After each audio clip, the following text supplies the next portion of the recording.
Tuesday on NBC.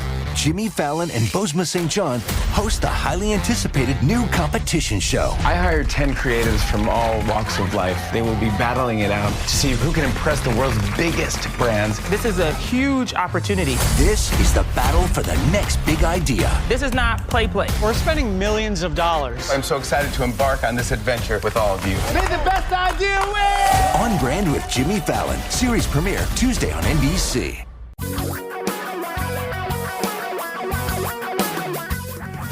Reality radio for a really great future. We're talking real money. Look at you. You came through. I'm so proud of all of you. Thank you. I'm grateful.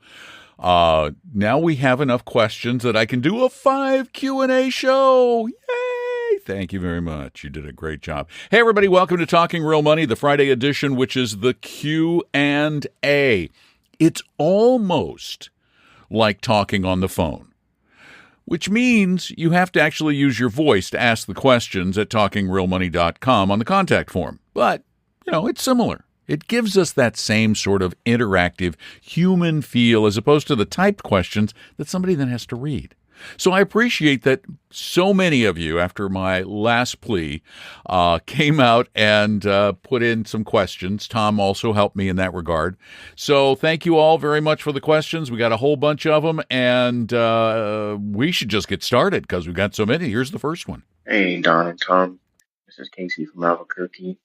I know you guys are against it, but hypothetically, if I wanted to, or someone wanted to start options trading, can you recommend a book that would be good to read to help them in that endeavor? Thanks. Keep up the good work. Well, in the name of good work, I can't do that. I can't give you a good book on option trading because I don't believe option trading is good. It's not investing. It's gambling. So in the same vein that I would not recommend a book on how to win at blackjack, I wouldn't. If somebody said, well, how do I learn how to win at blackjack? I would say, don't. Stop it. I mean, if you're a card counter, you're going to get thrown out, and otherwise you're not likely to win. It's gambling. It's gambling. Option trading it's gambling. It's gambling with maybe a little bit of research, but research that is not likely to change the outcome very much. You're likely to lose a lot at a lot of times, and it's not a. I've done it. I haven't actually played options, traded them. I did covered call writing when I was younger, and even then, that's a very conservative strategy compared to what you're talking about. And even that has too many potential dangers and pitfalls. I can't be party to giving anyone any tool that will help them probably lose money. So I'm doing it for you and all of the rest of you. Thanks for that question. Send your questions in at talkingrealmoney.com. You can speak them or type them. I prefer you speak them. But remember, you can also call us every Saturday. And if you're listening when this comes out on a Friday, that's just tomorrow. And then we can actually have a conversation. Just call us up at 855-935-TALK. Start calling right around 3 p.m. Eastern Time until 5 p.m. Eastern Time, and we can talk about your money issues there, too. So there are a lot of ways to get the help you need. Now, we've got another question. If I call on Saturday during your live show, can I actually ask you questions about how off base you were on Ramsey? You guys are, I can't even believe you went into his league. He's trying to get people out of debt. You guys are investment. I can't even believe you would go after him that way. And actually, I don't think you guys ever watched the show or listened to it. These people are dealing with people that are over debt, credit card.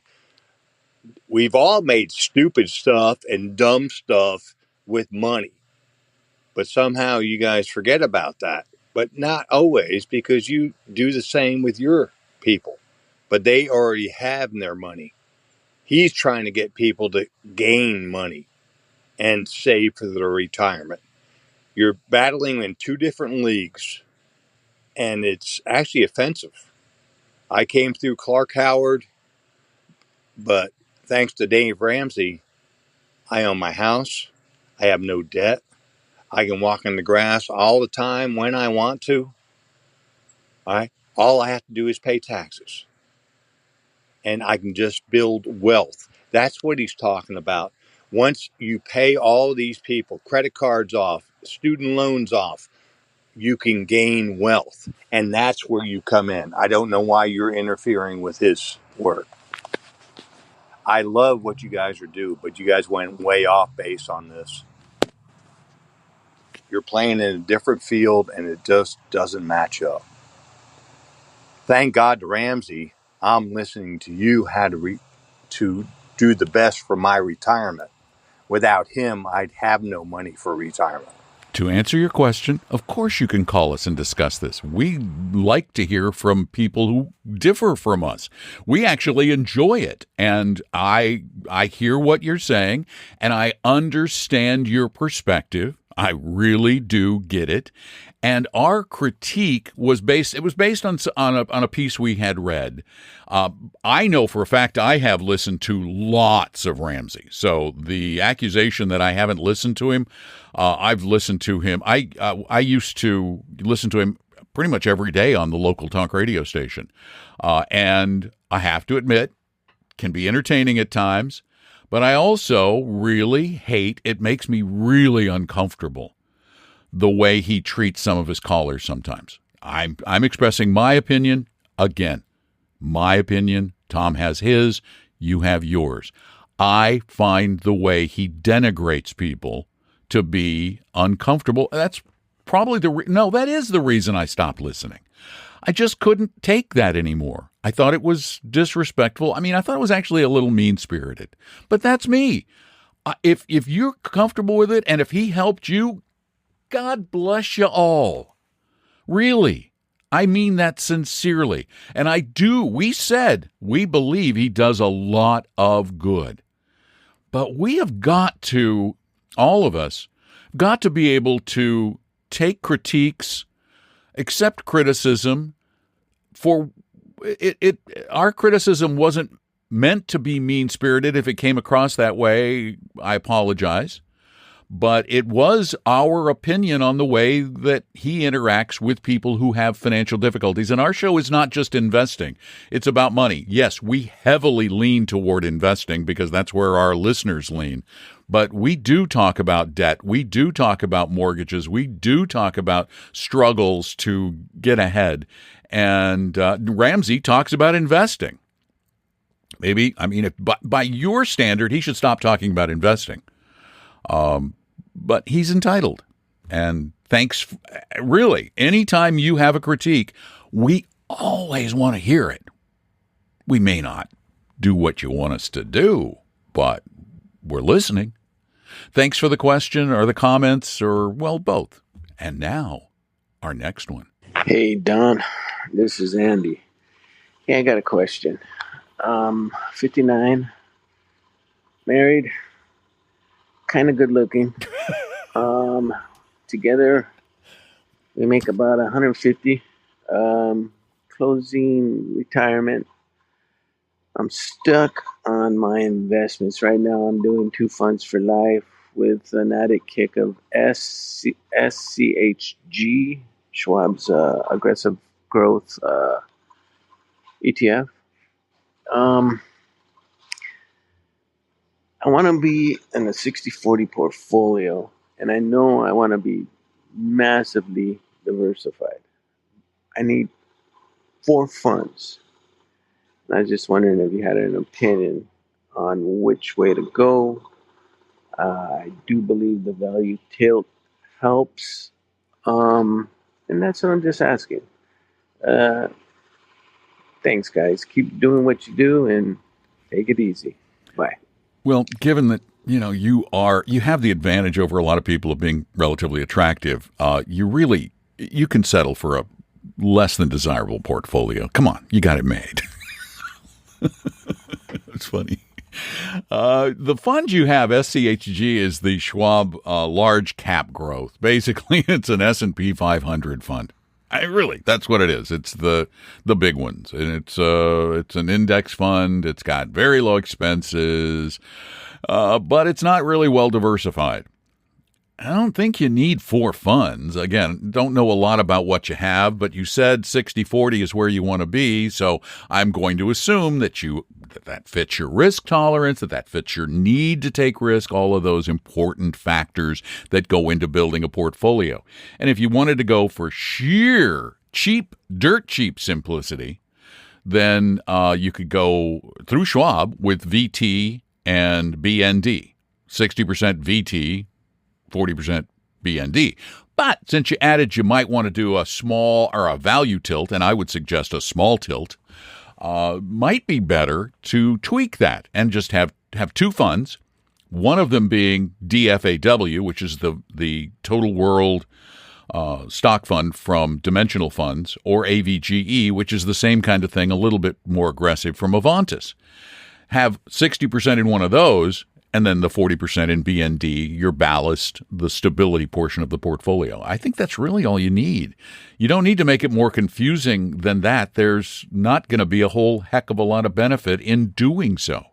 So I'm glad to hear you're looking good, and hopefully financially you'll be feeling a lot better in the future.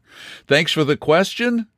And let's grab another one that came in through talkingrealmoney.com using your microphone. Good work. Hello, Tom and Don. Thanks for all you guys do. Question. Would it be better to use a flat fee advisor versus a percent of AUM advisor? All things being equal, meaning they provide the same value. As your portfolio grows substantially, over $1 million, let's say, you may pay much less in fees with a flat fee advisor. Please help. Please answer the question. Thank you. Of course, we'll answer the question. That's what we do. We answer your questions. Pretty much all of them. I can't think of the last time I let one go. Well, there's one set of questions I don't put on anymore just because there were too many of them, but we can go back to that. Anyway, flat fee versus percentage fee. It really depends. Again, all things being equal, it still depends. I'll give you an example. We had a call about a flat fee advisor. They charged a flat fee, I think it was right around $8,000 a year. Now, that is a pretty good deal compared to most percentage-based advisors if your portfolio is $750,000 or more. If your portfolio is smaller than that, the percentage advisor would be less expensive. So it really depends on the details of the two advisors. But if all else is equal, for large accounts, for the bigger ones, the multi-million dollars, the flat fee would tend to be lower, again, with that caveat that I can't say will always be true, all other things being equal. But still, you got to shop around. And the other factor is flat fee is far from the norm. There aren't very many who are doing a flat fee or an hourly fee. So they're a little harder to find. And if you think finding a fiduciary advisor is hard, finding a flat fee fiduciary advisor could be even harder. And it's a tongue twister. And now, as the program progresses, we reach the end of our question allotment for today because I'm going to keep some in abeyance for next week. If you called it in late or relatively near to now, you'll hear it next week. But if you haven't called in your question, go to talkingrealmoney.com, click on the Contact Us button, and then instead of typing it like you normally would on these kind of things, there's a microphone in the corner. Click on that, use the mic on your computer or on your phone to record your question. And now, here's the last one. Good afternoon, Tom and Don. Hey, thank you so much for all you do and your common sense approach to investing and the help you've been for our family and others. Question about our bond portion of our portfolio.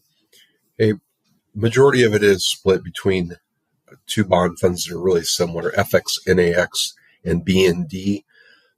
Does it matter if we have them split? Do you guys recommend we just put it in one? Is there one that you'd recommend over the other of those two? And then the main reason I'm calling is, and because I feel like get a little different message, couple different messages from you guys and others on this, is there a place for international bonds in their portfolio? So 10% of our bond portfolio, or less than 10%, is currently in FBIIX, the International Bond Fund.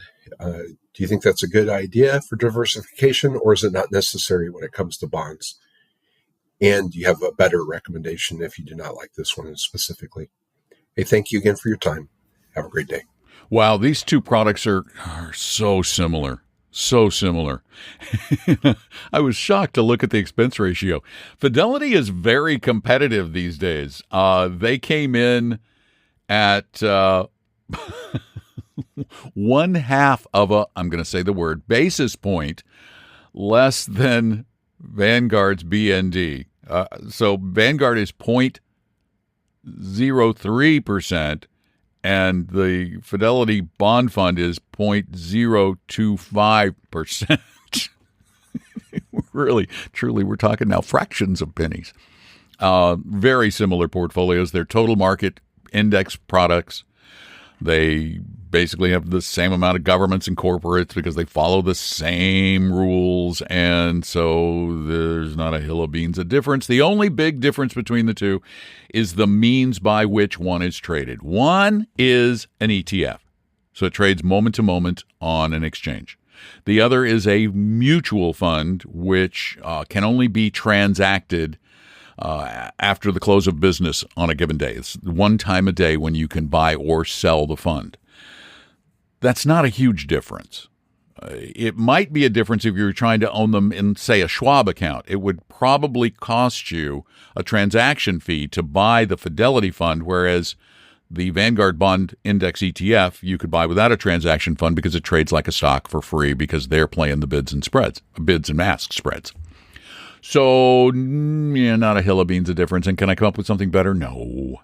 We're talking about high-quality bond products at very low prices. And for anybody to compete with those kinds of fees, I mean, what do you do? How low do you go? They're pretty low. Thank you all for all of your questions, your commentary, your criticisms, your ideas. We appreciate them all. We do. Trust me, Tom and I have been at this for so long that we've developed. We have a very thick talk show skin. I mean, I was like a real live talk show on the radio live with, at one point, no delay guy. So, people call you a lot of names. You got to have a thick skin. You can't be a talk show host without a thick skin. So call us. Tell us things. We agree or disagree. We want to hear from you, and we do want to answer your questions so that you can enjoy a better financial future. That is really our goal.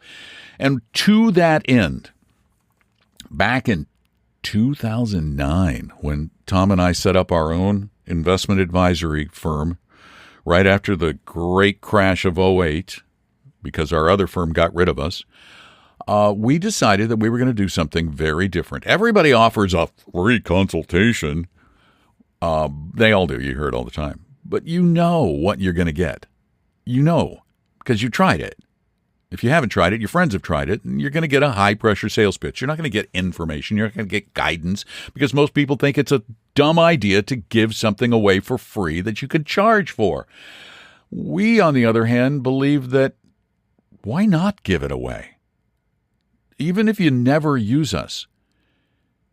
It's, one, the right thing to do, but two, it's actually brilliant marketing because are you more or less likely to send a friend to us if we've helped you for nothing and not annoyed the heck out of you?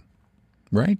Well, it's been working now for, we're going on 15 years. So give us a try. Go to talkingrealmoney.com and click on the Meet an Advisor button and then meet an advisor. You could even make that advisor Tom, and it won't cost you a thing. Now, we won't manage your money for free. I want to make that really clear. That's really a bad way to do business. you got to charge. But you will get real help, and then you can go on your way if you're a DIYer or you like working with the person you're working with. We'll tell you the truth, good or bad. And in fact, we tell a lot of people what they're doing is good. They got a good advisor. Stick with them. I guarantee we tell far more it's bad, and that's not just to get a client. That's because most of the advice out there is bad. And wouldn't you like to know if yours is bad?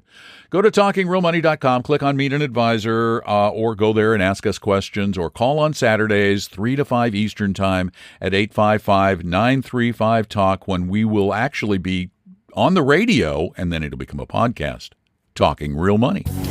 The opinions and views expressed in this podcast were current on the date recorded. Opinions, estimates, forecasts, and statements of financial market trends that are based on current market conditions constitute our judgment and are subject to change without notice, including any forward-looking estimates or statements which are based on certain expectations and assumptions. Although information and opinions given have been obtained from or based on sources believed to be reliable, no warranty or representation is made as to their correctness, completeness, or accuracy. Information presented on the podcast is not personalized investment advice from Appella Wealth. The views and strategies described may not be suitable for everyone. This podcast does not identify all the risks, direct or indirect, or other considerations which might be material to you when entering any financial transaction. Past performance does not guarantee future results, and profitable results cannot be guaranteed. We hope you realize that the information provided on Talking Real Money is for informational, educational, and hopefully enjoyable purposes only. The podcast is not trying to get you to buy or sell any financial products or securities. Instead, the program is provided as a public service by Appella Wealth, a fee-only registered investment advisor. Please see Appella Wealth's ADV Part 2A on our website for information regarding Appella's fees and services. Appella Capital, LLC, DBA Appella Wealth, is an investment advisory firm registered with the Securities and Exchange Commission. The firm only transacts business in the states where it is properly registered or excluded or exempt from registration requirements. Registration with the SEC or any state securities authority does not imply a certain level of skill or training. Appella does not provide tax or legal advice, and nothing either stated or implied here should be inferred as providing such advice. Thanks for listening, and please visit TalkingRealMoney.com for more information and important disclosure related to performance of any specific index or fund quoted in this podcast. I think I need a nap. Some things never go out of style, like trust, reliability, and driving a Toyota. Take the legendary Camry and Corolla, designed for comfort, engineered for performance. Hurry in. Offers end September 30th. Toyota, let's go places.